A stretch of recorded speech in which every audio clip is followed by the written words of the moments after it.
तो चलिए अब विस्तार से खबरों की शुरुआत करते हैं और सबसे पहले कैबिनेट मीटिंग की बात करते हैं। तो कुछ देर पहले ही कैबिनेट की बैठक खत्म हुई। त्रिवेंद्र कैबिनेट की इस बैठक में कुल 6 प्रस्ताव को मंजूरी मिली है। पास हुए हैं 6 प्रस्ताव। पशुपालन के कृत्रिम प्रजनन केंद्र को प्रोत्साहन मिलेगा। पहाड़ी इलाकों में 50 रुपए, मैदानी इलाकों में 40 रुपए प्रोत्साहन राशि दी जाएगी। राजाजी नेशनल पार्क में इको सेंसिटिव जोन तय कर दिया गया है। आज की मीटिंग में ये एक बड़ा फैसला। रायवाला, गंगा, भोगपुर समेत 22 गांव अब इस जोन में शामिल होंगे। पंचायती राज स्थानीय निकाय सेवा नियमावली को भी मंजूरी मिली है। स्लॉटर हाउस अधिकार अधिनियम में संशोधन हुआ है। कैबिनेट मीटिंग के दौरान इस प्रस्ताव पर भी मुहर लगी। नगरपालिका में लागू होगा सेल्फ असेसमेंट सिस्टम। तो वहीं विकलांग की जगह अब दिव्यांग शब्द का इस्तेमाल किया जाएगा। परिषद ने अपना निर्णय लिया है, एक को आगे के लिए कहा है और जल्दी 1-2 दिन के अंदर यानी हो सकता है कि परसों तरसों दोबारा कैबिनेट होगी, क्योंकि हाउस से पहले जो ऐसे विषय होते हैं जो हाउस के अंदर आने हैं उनमें भी बैठ के होनी नितांत आवश्यक है। और चूंकि हाउस आहूत कर लिया गया है 3 तारीख से, इसलिए इस संबंध में जो डिटेल्स हैं सारे विषयों की वो हाउस के सम्मुख ही रखी जानी, ये परंपरा हमारी रही है। इसलिए उस पर ज़्यादा कुछ कहना ये उन परंपराओं के विपरीत होगा। और राजाजी पार्क से लगे 64 गांवों के लिए एक अच्छी खबर है। इको सेंसिटिव जोन से बाहर किए गए 64 गांव अब सेंसिटिव जोन के दायरे में होंगे। 22 गांव दायरे में होंगे। 64 गांवों को बाहर करने पर कैबिनेट ने मुहर लगा दी है।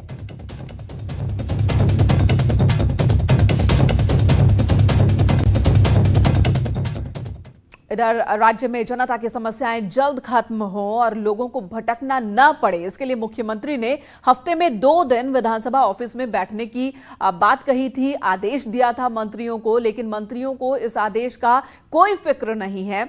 अब हालात ऐसे हैं कि सीएम तो विधानसभा में बैठे लेकिन मंत्री गायब रहे। बुधवार सुबह 10 बजने के साथ ही विधानसभा में फरियादियों अधिकारियों के आने का सिलसिला शुरू हो गया। ठीक 11:15 बजे सीएम विधानसभा पहुंचे, लेकिन तब तक कोई भी मंत्री विधानसभा नहीं पहुंचा था। सीएम के आने के करीब 45 मिनट बाद 12 बजे के आसपास मदन कौशिक और फिर 12:30 बजे राज्य मंत्री रेखा आर्य अपने दफ्तर पहुंची, लेकिन तब भी मंत्री सतपाल महाराज, यशपाल आर्य, सुबोध उनियाल, धन सिंह रावत, अरविंद पांडे आए ही नहीं, जबकि हरक सिंह रावत केरल के दौरे पर हैं। निश्चित रूप से जितना समय मिलता है उन आदेशों का पालन निश्चित रूप से हर मंत्री के करने का प्रयास रहता है और उसी के अनुपालन के क्रम में आज मैं भी अपने विधानसभा कार्यालय में बैठी हूँ। जैसे सुबह का मेरा भी एक कार्यक्रम करके आया हूँ मैं फटाफट, तो सबके कार्यक्रम भी होंगे, तो अपने कार्यक्रम भी करेंगे। किसी ने कोई बैठक बुला ली होगी, कोई मिलने वाले आए होंगे, तो करके विधानसभा में आएंगे, ऐसा नहीं है। फरियादी वैसे भी कम पहुंचे थे, लेकिन ताज्जुब की बात ये रही कि दोनों मंत्रियों के यहाँ उनमें से भी गिने चुने लोग ही गए और 95% फरियादी सीधे मुख्यमंत्री के पास अपनी फरियाद लेकर गए। फिलहाल मुख्यमंत्री जी से मिल चुके। मुख्यमंत्री जी ने फोन भी कर दिया सुशील कुमार जी को, है कि भाई इनकी फाइल मंगवा के खाते इनसे भी मिलना है इसी बारे में कि मतलब इनसे कोई मदद हो जाए। हाँ, अब से लोग सुनने को तैयार नहीं बिल्कुल भी। ये लगातार दूसरा हफ्ता है जब सीएम ने तो वक्त दिया, लेकिन मंत्रियों के पास जनता के लिए वक्त नहीं है। इस चीज से एक बात साबित होती है कि या तो मंत्रियों का जनता से मोह भंग हो गया है या फिर जनता अब मंत्रियों के कामकाज पर, उनके वायदों पर विश्वास नहीं करती। कैमरा पर्सन राकेश रावत के साथ सुनील नौप्रवात, न्यूज़ 18 देहरादून। तो अजीब सी स्थिति है। मंत्री मुख्यमंत्री की नहीं सुनते, अधिकारी मंत्रियों की नहीं सुनते, तो आखिर अकेले मुख्यमंत्री किस किस की सुने? तो ये स्थिति उत्तराखंड की, लेकिन कांग्रेस में भी कुछ ऐसे ही हालात हैं 2022 के लिए। लेकिन इन हालातों के बीच भी कांग्रेस 2022 की तैयारी में दिख रही है। कड़े तेवर कांग्रेस की ओर से सड़कों पर दिखाए जा रहे हैं। कांग्रेस की कोशिश एकजुट होकर सड़क पर लड़ाई लड़ने की है और हल्द्वानी में कांग्रेस की लालटेन रैली, यही नजारा फिलहाल इस रैली के दौरान दिखा।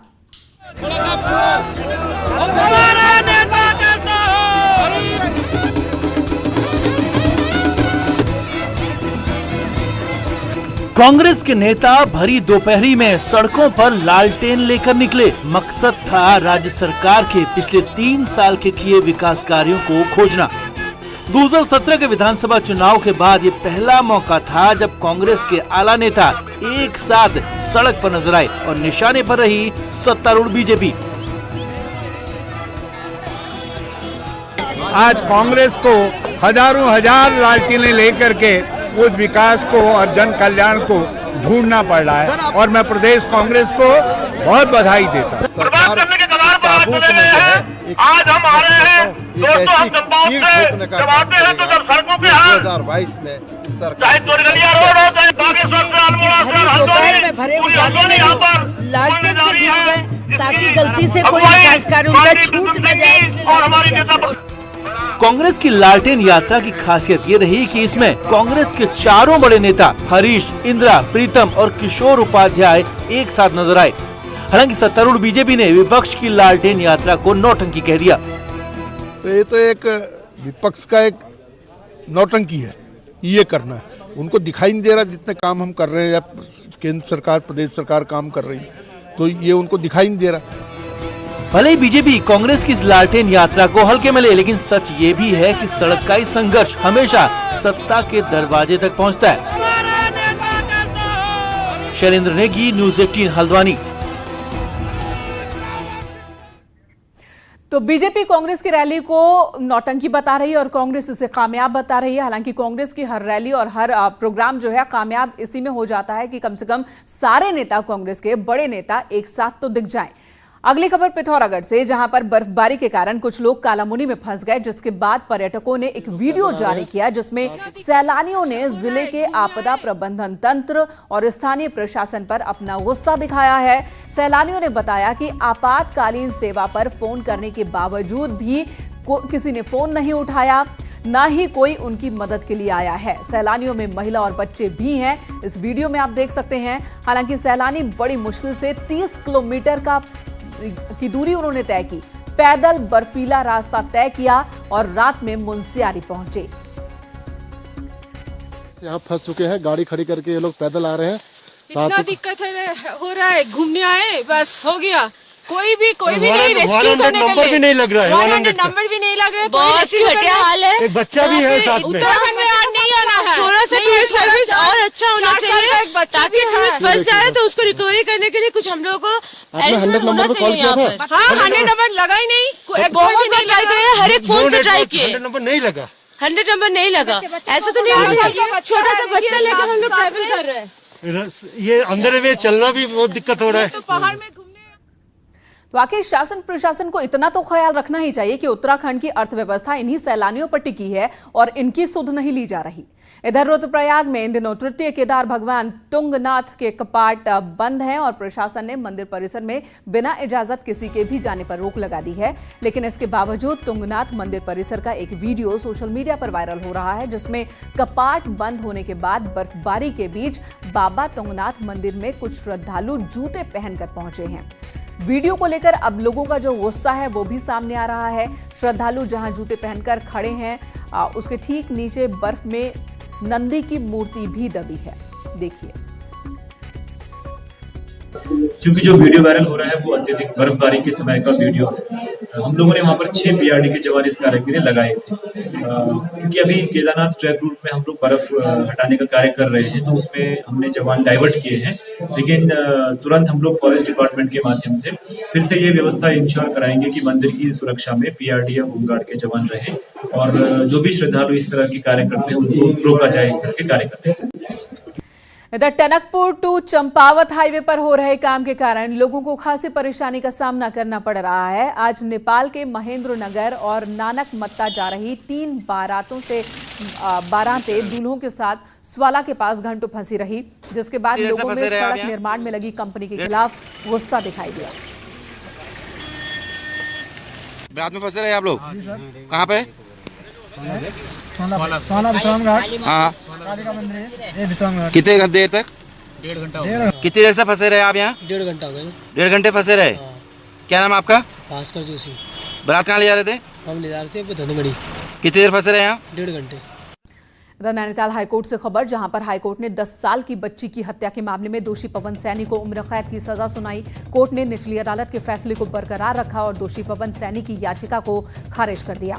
उम्र कैद की सजा को अदालत ने बरकरार रखा है। मामला 12 अप्रैल 2013 का है, जब मजदूरी करने वाले श्रीराम ने 10 साल की बच्ची की हत्या कर जंगल में उसकी लाश फेंक दी थी, जिसके बाद इस मामले में 6 अप्रैल 2014 को जिला अदालत ने दोषी पवन को उम्र कैद की सजा सुनाई थी। टेस्टिमनी थी, साइंटिफिक एविडेंस थी। साइंटिफिक एविडेंस के अलावा कई बहुत एविडेंस हमारे पास ऐसी थी जो ये प्रूव करती थी करके ये एक्यूज ही था जिसने ये अपराध किया था। हमारे इस तर्कों को कोर्ट ने माना था। क्या कहा है कोर्ट ने? कोर्ट ने जो लोअर कोर्ट का जो जजमेंट था उसको अपहेल्ड किया है और उसको अपहेल्ड करते हुए उसको लाइफ सेंटेंस किया। और उत्तराखंड से आज की बड़ी खबर, 4 धाम के डिजिटल दर्शन कर सकेंगे अब श्रद्धालु। धार्मिक स्थलों से होगा लाइव प्रसारण। जी हां, लाइव टेलीकास्ट जियो उपलब्ध कराएगा डिजिटल प्लेटफॉर्म। 2018 में रिलायंस के चेयरमैन से मिले थे सीएम और मुलाकात में डिजिटल प्लेटफॉर्म को लेकर बातचीत हुई थी। प्रदेश में फाइबर कनेक्टिविटी का 89% काम पूरा हो गया है।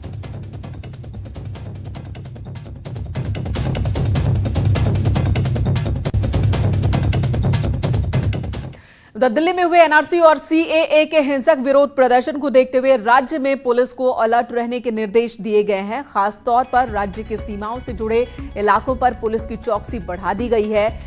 डीजी अशोक कुमार ने सभी जिलों के एसपी, एसएसपी को सख्त निर्देश दिए हैं कि कोई भी व्यक्ति कानून को हाथ में न ले। अगर कोई लेता है तो उससे सख्ती से निपटा जाए।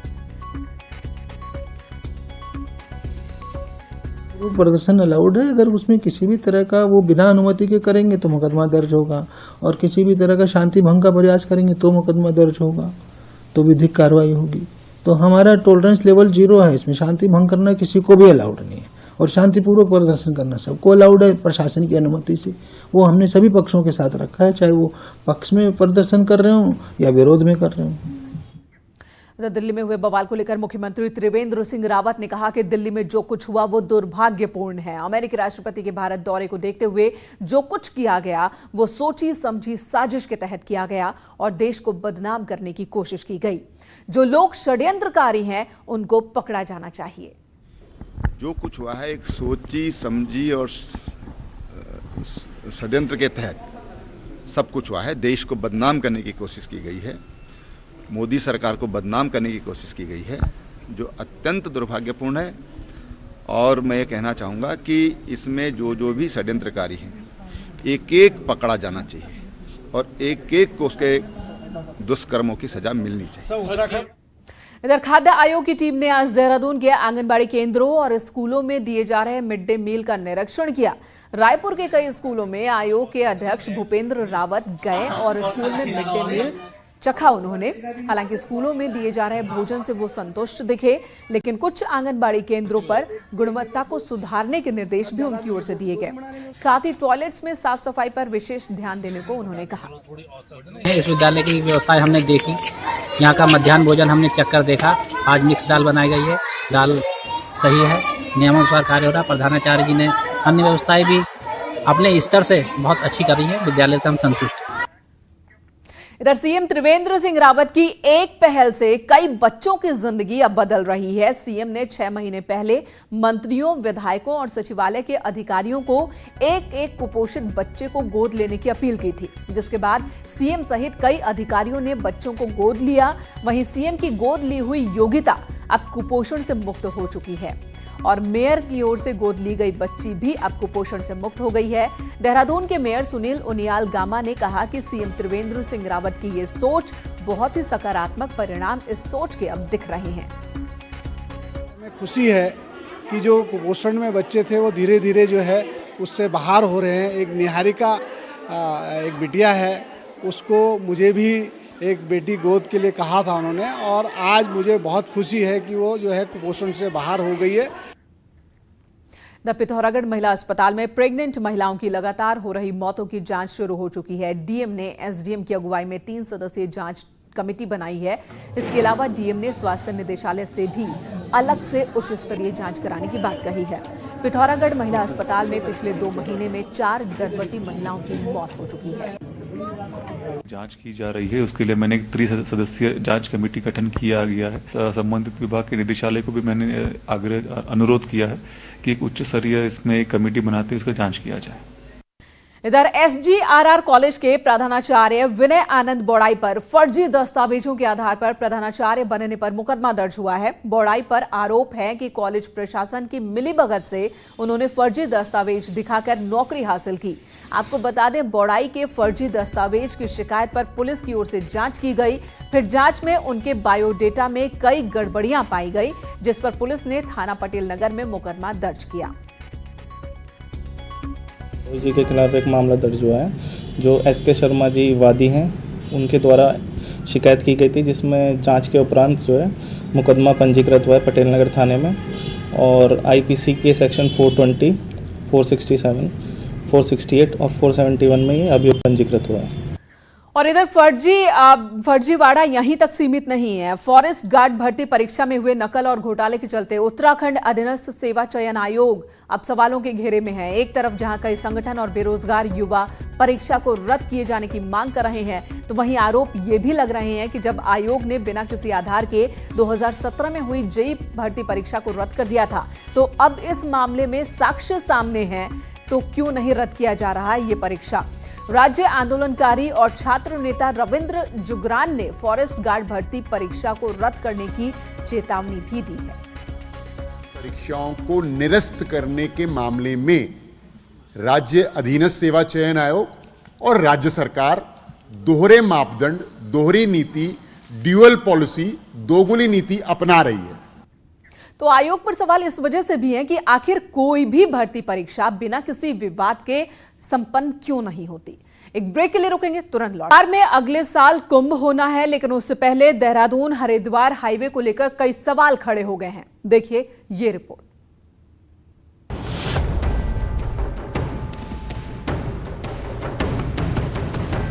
हरिद्वार महाकुंभ में आने वाले श्रद्धालुओं के लिए इसी साल देहरादून हरिद्वार हाईवे तैयार किया जाना है, लेकिन काम की स्पीड बेहद धीमी है, जिससे इसके कुंभ से पहले तैयार होने पर सवाल खड़े होने लगे हैं।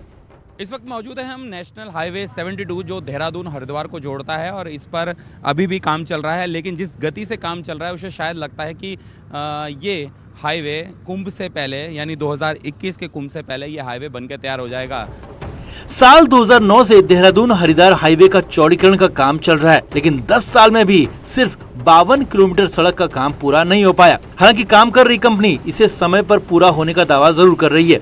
हम लोगों के पास ये शांति कुंज से लेकर और लाल टप्पर तक करीब 14 किलोमीटर की रीच है। 14 में 10 पुल हैं जिनकी लंबाई करीब 7.5 किलोमीटर है और 7 किलोमीटर ही रोड वर्क है। और इसका हमारा कंप्लीशन 31 अगस्त तक का है, मतलब कुंभ से पहले 31 अगस्त तक पूर्ण गुणवत्ता के साथ में कार्य पूर्ण कर ली जाएगी। महाकुंभ की तैयारियों को लेकर एक तरफ बैठकों का दौर जारी है, लेकिन दूसरी तरफ मुख्य हाईवे की हालत तैयारियों की पोल खोल रही है। देहरादून से न्यूज़ 18 के लिए किशोर रावत की रिपोर्ट।